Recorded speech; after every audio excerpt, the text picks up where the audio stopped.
The problem that I am assigned to answer for the performance innovative task is from the topic moment area method. So before we proceed to the problem, let's understand first its basic concept.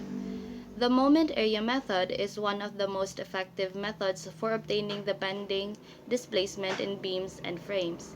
In this method, the area of the bending moment diagram is utilized for computing the slope and or deflections at particular points along the axis of the beam or frame. Two theorems known as the moment area theorems are utilized for the calculation of deflection.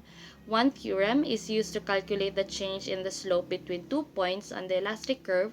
The other theorem or the second theorem is used to compute the vertical distance called tangential deviation between a point on elastic curve and a line tangent to the elastic curve at a second point. Now we will proceed to problem 9.127. For the prismatic beam and loading shown, determine the deflection at point D, the slope at the end A.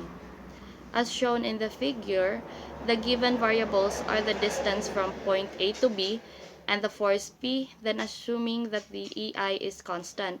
So for solving the summation of moment at the point A and B, then we have the reaction for the supports at point A and B. Then let's draw the shear diagram and the M over EI diagram. So the height at point D is 1 over 8 times P times L over EI.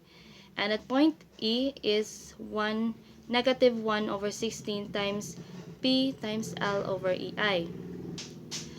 We can now then determine the areas labeled on the M over EI diagram.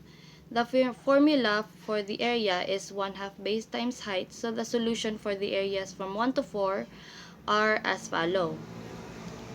After solving for the area, let's solve for the vertical deviation from point B with respect to tangent A. Also from point D with respect to tangent A.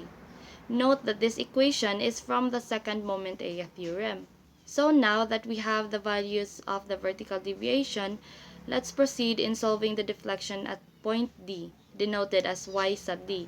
So on the equation, let's substitute the values of the vertical deviation from point D with respect to tangent A and from point B with respect to tangent A.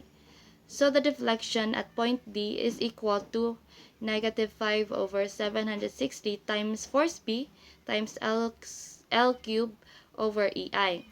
Then let's also solve for the slope at point A. Given the equation, the slope at a point A is equal to negative 3 over 128 times force P times L squared over EI. And that will be the end for this solution. So for the prismatic beam and loading shown in the figure, the deflection at point D is equal to negative 5 over 760 times P L cubed over EI, and the slope at point A is equal to negative 3 over 128 times P L squared over EI. Thank you.